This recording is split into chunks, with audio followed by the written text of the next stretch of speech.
আজকে একটা আয়াতে কারিমার তাফসীর করব, সেটা হচ্ছে যালিকাল কিতাবু লা রাইবা ফি হুদাল লিল মুত্তাকিন। This is the holy book, there is no doubt in it. এটা এমন একটা কিতাব, এমন একটা গ্রন্থ, যেই গ্রন্থের মধ্যে কোনো ভুল নেই। এই ভাই, আপনি উঠছেন কেন? এই যে মুরব্বী, আপনি কেন উঠছেন? উঠবেন না ইনশাআল্লাহ তাআলা। প্রধান বক্তা আছেন, আমি যতটুকু সময় পাই ইনশাআল্লাহ আপনাদের কিছু দেওয়ার চেষ্টা করব। আমি আপনাদের কিছু নিউজ থেকে নেব না, দেওয়ার চেষ্টা করব। তো সম্মানিত হাজিরিন, আমাদেরকে আল্লাহ তাআলা আপাদমস্তক নেয়ামত দান করেছেন, ঠিক কিনা জোরে বলেন। এক ব্যক্তির দুটো চক্ষু নাই। জিজ্ঞেস করলাম, ভাই কেমন লাগে আপনার কাছে? কয়, হুজুর আমার কাছে এমন হয়, মনে হয় যে দুনিয়াটা এমনই, কিছু না। আবার একজন বলে যে হুজুর কারেন্ট গেছে কি? আপনি বলেন কারেন্ট চলে গেছে কই? দুনিয়াতে আসার পর থেকে আমি যেরকম দেখছি যে কারেন্ট নাই, আজ পর্যন্ত তো একই রকম দেখতেছি। আজকে আল্লাহ আপনাকে দুটো চক্ষু দিয়েছেন, দুটো পা দিয়েছেন, দুটো হাত দিয়েছেন। শুধু দুটো হাত নয়, একটা কাইনা আঙ্গুল দিয়েছেন। এটা কার দেওয়া বলেন তো? আল্লাহর দেওয়া। এই কাইনা আঙ্গুলটা যদি কেটে যায়, সারা বিশ্বের সমস্ত চিকিৎসা বিজ্ঞান একত্র হয়েও একটা কাইনা আঙ্গুল তৈরি করতে পারবে? আরো জোরে বলেন, পারবে? আমার কথাগুলো বোঝার চেষ্টা করবেন। সুতরাং যেহেতু আল্লাহ তাআলা আমাদেরকে এত নিয়ামত দান করেছেন, এত নিয়ামত দান করেছেন, এত নিয়ামত দান করেছেন, এই নিয়ামতের শুকরিয়া আদায় করা কোনো দিন, তার নেয়ামতের শুকরিয়া কেমনে আদায় করি, তাই বারে বারে ওই কদমে লুটিয়ে পড়ি। তার নেয়ামতের শুকরিয়া কেমনে আদায় করি, তাই বারে বারে ওই কদমে লুটিয়ে পড়ি। যায় যেদিকে এই দুটি চোখ দেখি মহিমা, তার নেয়ামতের এই দুনিয়ায় হয় না তুলনা।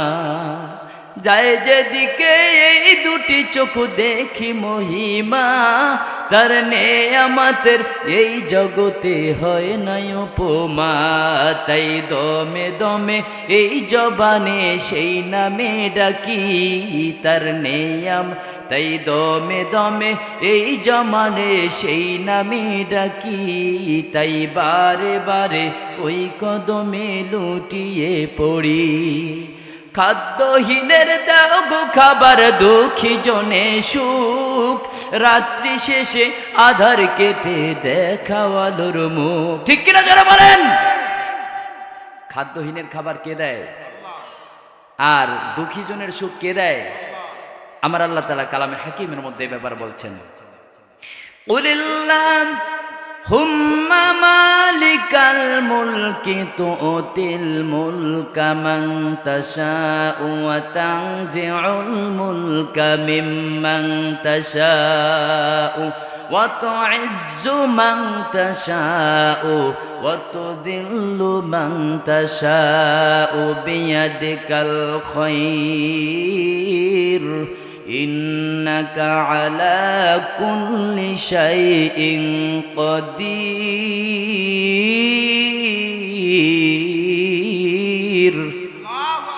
আরো জোরে পড়েন আল্লাহু আকবার। আমার আল্লাহ কয়, আমি আল্লাহ রাজা থেকে ধনী, ধনী থেকে গরিব বানাই, ভিখারি থেকে রাজা বানাই, আবার রাজা থেকে ভিখারি বানাই। কার কথা? কোরআনের কথা।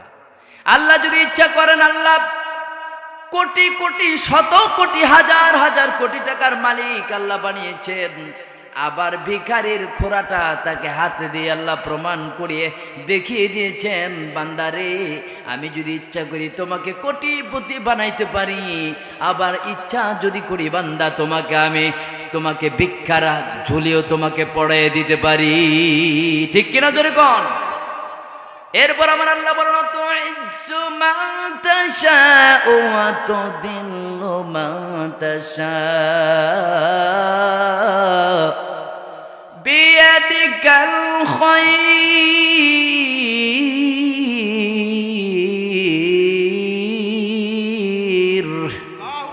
আমার আল্লাহ কয়, আমি ইজ্জত দেওয়ার মালিক। ইজ্জতের মালিক কে? আবার অনেকে কয় মানুষ ইজ্জত দেয়, মানুষ ইজ্জত বাড়ায়। খবরদার, ইজ্জত দেওয়ার মালিক কিন্তু কোনো মানুষ দিতে পারে না একজন, তিনি কে? আবার তিনি বলেন, আমি বেইজ্জত করার মালিক। যে ব্যক্তি ইজ্জত দেওয়ার পরে ওই ইজ্জতের অবমাননা অবমূল্যায়ন করে, যে ব্যক্তি ইজ্জতের খেয়ানত করে, আমি আল্লাহ এত সম্মানে এত কিছু দিলাম, এরপর আমি আল্লাহর শুকরিয়া আদায় করে না, আমি ওই বান্দাকে আবার বেইজ্জত করে জনগণের সামনে উলঙ্গ করে দেই। কে করে দেয়?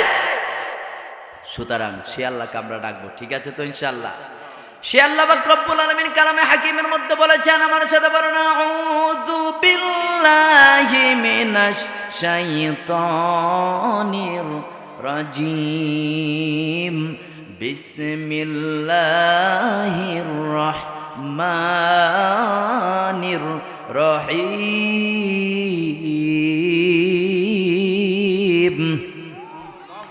যালিকাল কিতাবু লা রাইবা ফীহি।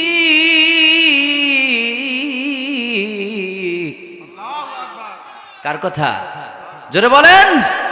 একটা আয়াতে কারিমা, 2 নম্বর আয়াত সূরা বাকারা 2 নম্বর সূরার 2 নম্বর আয়াতে আমি কারিমা তেলাওয়াত করলাম। আমি আল্লাহ বলতেছেন, যালিকাল কিতাবু লা রাইবা ফি, there is no doubt in it, এমন একটা কিতাব যে কিতাবের মধ্যে কোনো সন্দেহ।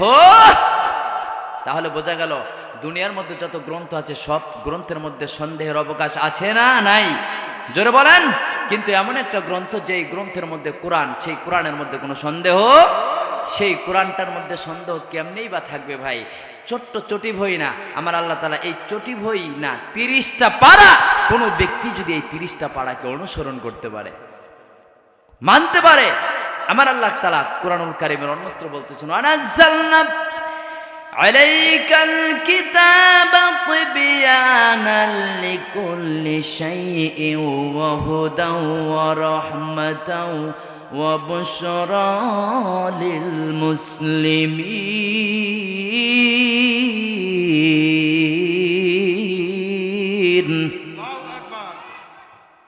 আল কোরআনের পথ, এই পথই আসল পথ। আমার সাথে বলেন, আল কোরআনের পথ, এই পথই আসল পথ। অন্য পথে অন্য মতে নেই যে রব মত, অন্য পথে অন্য মতে নেই যে রব মত। আল কোরআনের পথ, এই পথই আসল পথ। আল্লাহু আকবার বলেন। আমার আল্লাহ কয়, ও মানুষ, দুনিয়ার মানুষ শুনে নাও, এমন একটা গ্রন্থ তোমার মধ্যে আমি নাজিল করলাম। আমার আল্লাহ কয়, আর রহমান আল্লামাল কোরআন, বান্দারে আমি হচ্ছি রহমান, আমি হচ্ছি দয়াবান, আমি হচ্ছি প্রভু, আমি আল্লাহ তাআলা তোমাকে সৃষ্টি করেছি, আমি আল্লাহ তাআলা তোমাকে এমনভাবে সুন্দরভাবে সৃষ্টি করলাম। ও বান্দা, ফেরেশতাদের মাধ্যমে তোমার সমস্ত দেহখান আমি সৃষ্টি করলাম, কিন্তু তোমার গলা থেকে মাথা পর্যন্ত এই যে 8 আঙ্গুল থেকে 10 আঙ্গুল জায়গা আমি কোন ফেরেশতার মাধ্যমে সৃষ্টি করি না রে বান্দা, আমি আল্লাহ পাক রব্বুল আলামিন নিজ কুদরতি হাত দ্বারা সৃষ্টি করেছি। জোরে কন্যা সুবহানাল্লাহ। কেন? এই কপাল দ্বারা আমি আল্লাহ ছাড়া অন্য কোন কদমে যেন, ও বন্ধুরা, কপালটার বড় দাম, বড় দাম, বড় দাম। এই কপাল দ্বারা দুনিয়ার কোন মানুষের কদমে যদি সিজদা করা হয়, ওই বান্দা আল্লাহর সাথে শিরক করলো। শিরক যদি করে, আমার আল্লাহ পাক রব্বুল আলামিন কয়, বান্দা জিনা করছস আমি মাফ করে দিতে পারি, চুরি করছস ওই তোকে বান্দা দ্বারা মাফ করে দিতে পারি, ও বান্দা নামাজ ছেড়ে দিয়েছো মাফ করে দিতে পারি, ও বান্দা রোজার দিনে রোজা রাখো নাই মাফ করে দিতে পারি, ও বান্দা বড় বড় গুনাহ করেছো আমি মাফ করে দিতে পারি। কিন্তু একটা শিরক যদি করো রে বান্দা, যেই কপালটা আমি তোমাকে বানাইলাম এই জন্য আমার কুদরতি কদমে সিজদার জন্য, সেই সিজদাটা তুমি আমি আল্লাহকে খুশি করার জন্য দিলে না, তুমি দিলে তোমার পীরকে খুশি করার জন্য, তুমি দিলে তোমার বাবাকে খুশি করার জন্য, তুমি দিলে তোমার কোন নেতাকে খুশি করার জন্য। ও বান্দা, তুমি মনে রেখো তুমি মুশরিক হয়ে গেছো। নাউযুবিল্লাহ পড়েন। এই মুশরিককারীরা কোনো দিনের জন্য জান্নাতে যাবে না, যাবে না, যাবে না, যাবে না। কোরআনের ঘোষণা না আমার ঘোষণা। জোরে বলেন, ইন্নাশ শিরকা লাযুলমুন আযীম। যারা শিরক করবে তারা সবচাইতে বড় জালেম, বড় জালেম, বড় জালেম। তারা কেমন জালেম? দুনিয়ার মধ্যে তারা শিরক করার কারণে যদিও তারা কিছু পায়, যদিও তারা কিছু খায়, যদিও তারা কিছু সম্মানের অধিকারী হয়, কিন্তু আল্লাহর দরবারে তাদের জাহান্নাম কত দিনের জন্য? চিরস্থায়ী জাহান্নাম। কোনো দিনের জন্য জাহান্নাম থেকে আর তারা বের হতে পারবে না। আল্লাহ বুঝাইতে চাইলেন, রে বান্দা, তোমাকে আমি এত সুন্দর করে তোমার মুখমণ্ডলটার কপালটা সৃষ্টি করলাম, এই জন্য মা বোনেরা শুনে নাও। ও মা বোনেরা, এমন এক সময় আসছে তুমি তোমার স্বামীর বাড়িতে আসছো রে মা, সবাই তোমাকে দেখে আনন্দ করছে। নতুন বউ, শ্বশুর খুশি, শাশুড়ি খুশি, দেবর খুশি, তোমার প্রতিবেশী খুশি, নতুন ভাবি এসেছে, নতুন বধূ এসেছে, পুত্র খুশি, সবাই খুশি। ও মা, শুনে নাও, বুঝে নাও, এমন এক সময় তোমার আসবে রে মা, তোমার সন্তান কাঁদবে মা মা বলে, তোমার স্বামী কাঁদবে, তোমার মেয়ে কাঁদবে, তোমার বাবা কাঁদবে, তোমার প্রতিবেশী কাঁদবে, তোমার মাথার কাপড়টা, তোমার মুখের কাপড়টা উঠাইয়া বারবার মানুষ দেখবে, তোমাকে শেষবারের মতো দেখে নেবে রে মা। তোমার মুখ থেকে কিন্তু আর কোনো জবাব আসবে না। ও মা, তুমি যদি ভালো হয়ে যাও, 4টা লোক ভালো হয়ে যাবে। কয়টা লোক? তুমি যদি ভালো হয়ে যাও মা, 4টা লোক জান্নাতে যাবে, জাহান্নামে নয়। আর তুমি যদি বেপরদা হও, 4টা লোক জাহান্নামে যাবে নিশ্চিত। তোমার স্বামী, তোমার বাবা, তোমার বড় ভাই, তোমার ছেলে, অর্থাৎ তোমার এই অভিভাবকগুলো, এই তোমার কারণে তোমার 4টা লোক জাহান্নামে যাবে রে মা। তুমি ভালো হয়ে যাও। এমন এক সময় আসবে রে মা, খাটিয়ার উপর তোমাকে রাখি রেখে তোমার জন্য সবাই দোয়ার জন্য প্রস্তুত হয়ে যাবে। তোমাকে কবরে রাখার জন্য তোমার সন্তান প্রথমে তোমাকে পাড়াইয়া পাড়াইয়া মাটি দিবে, অন্য কেউ। জোরে বলেন। সন্তানটা পাড়ায় পাড়ায় মাটি দিবে আর বলবে, রে আমার মাকে শেষবারের মতো, জনমের মতো মাটি দিয়ে রাখলাম, আর কোনোদিন মা খবরদার এই কবর থেকে উঠতে পারবে না। ঠিক কিনা? জোরে বলেন।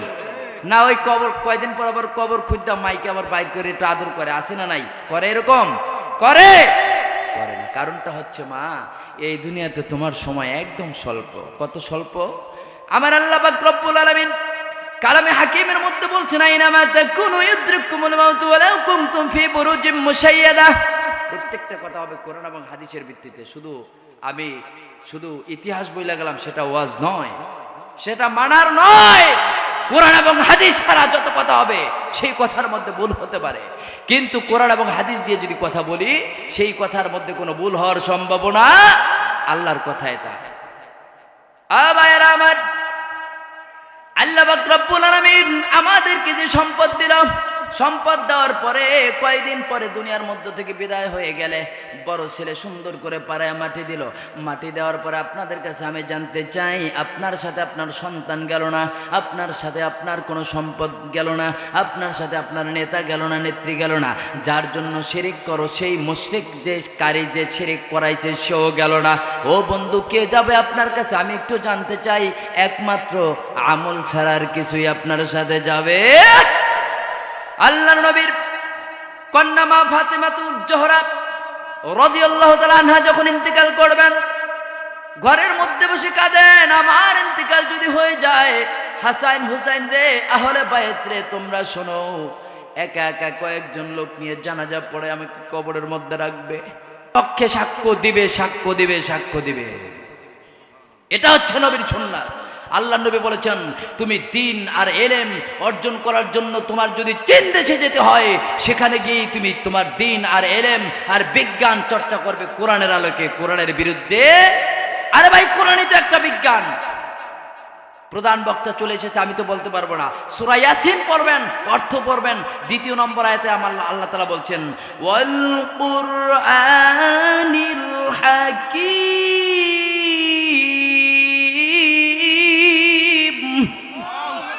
আল্লাহ বলছেন, বিজ্ঞানময় কোরআনের শপথ, বিজ্ঞানময় কোরআনের শপথ। খবরদার, এই কোরআনটাই কিন্তু বিজ্ঞান। আর যত যত বড় বড় বৈজ্ঞানিক এসেছে, তারা রিসার্চ আর গবেষণা করে দেখেছে, তাদের বৈজ্ঞানিকের মধ্যে ভুল পাওয়া যায়। তাদের ঔষধ মেডিসিন তৈরি করেছে, তার মধ্যে ভুল পাওয়া যায়। অপারেশন করেছে, তার মধ্যে ভুল পাওয়া যায়। কোনো কিছু তৈরি করেছে, তার মধ্যে ভুল পাওয়া যায়। শুধু তাই নয়, তার রিসার্চ আর গবেষণা করে যেইখানে উপনীত হয়েছে তার মধ্যে ভুল পাওয়া যায়, কিন্তু এমন একটা গ্রন্থ কোরআনের মধ্যে কোনো ভুল পাওয়া যায় না। সব চাইতে এটাই হচ্ছে বড় বিজ্ঞান। আল্লাহু আকবার, নারায়ে তাকবীর। কোরআনের মধ্যে কোনো ভুল আছে? শুধু তাই নয়, আবার আল্লাহ পাক রব্বুল আলামিন বললেন ওয়াল বাহরিল মাসজুর, একটা কসম আল্লাহ খাইলেন আগুন ভর্তি সমুদ্রের কসম, আর একটা কসম আল্লাহ খাইলেন ফালা উকসিমু বিমাওয়াকিন নুজুম।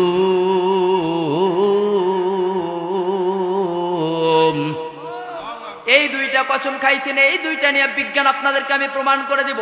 বৈজ্ঞানিকরা, আমেরিকার 10 জন বৈজ্ঞানিক, নেভাল একাডেমি, ওনারা বিজ্ঞান ভিত্তিক প্রমাণ শুরু করে দিল। আল্লাহ কোরআনের মধ্যে কসম খেয়েছেন আগুনের, সমুদ্রবর্তী আগুনের কসম। ওই সমুদ্রের মধ্যে পানি তো ঠান্ডা, এই পানি কি ঠান্ডা না গরম? জোরে বলেন। আমি বলি এই পানিও আগুন। বিশ্বাস হয়? বৈজ্ঞানিকরা চিন্তা করছে এই পানি আগুন কেমনে। এই পানিটা হাতি নিয়েছে, হাতি নিয়ে দেখে এই পানির মধ্যে দুইটা উপাদান আছে, H2O, একটা হাইড্রোজেন, হাইড্রোজেনের 2টা মলিকিউল আর অক্সিজেনের 1টা মলিকিউল। ওনারা মেশিনের মাধ্যমে 2টা মলিকিউলকে আলাদা করলো। আলাদা করার পর দেখে 2টা মলিকিউলকে যখন আলাদা করা হলো তখন দুটোটা গ্যাস হয়ে গেল। আপনাদের কাছে আমি প্রশ্ন, গ্যাস কি আগুন না পানি? জোরে বলেন। তাহলে আল্লাহর কথা সত্য না মিথ্যা? তাহলে এই পানি আগুন, এটার মধ্যে কোনো সন্দেহ আছে? শুধু তাই নয়, কিয়ামতের ময়দানে হাদিস শরীফের মধ্যে আছে সমুদ্রের মধ্যে যখন আগুন জ্বলতে থাকবে দাউ দাউ করে, মানুষগুলো দৌড়ে আর চিন্তা করবে একটু সমুদ্রে যাই, গাঙ্গে যাই, নদীতে এই বাওরে যাই, আগুনের মধ্যে, আগুন থেকে হয়তো বা একটু নির্বাপিত হতে পারবো। যায় দেখবে সমুদ্রের মধ্যে দাউ দাউ করে আগুন জ্বলছে। আল্লাহু আকবার বলেন। শুধু তাই নয় ভাইয়েরা আমার, এরপরই নেভাল একাডেমির যে বৈজ্ঞানিকরা ছিল সমুদ্রের মধ্যে গিয়ে পাইপ দিয়ে বোরিং করা শুরু করলো। হাজার হাজার লক্ষ লক্ষ ফিট বোরিং করার পরে দেখে গরম পানি আসে। একটু জোরে বলেন সুবহানাল্লাহ। এরপর চিন্তা করলো আল্লাহর কথা তো ঠিক, কোরআনে বলছে আল্লাহ ওয়াল বাহরিল মাসজুর,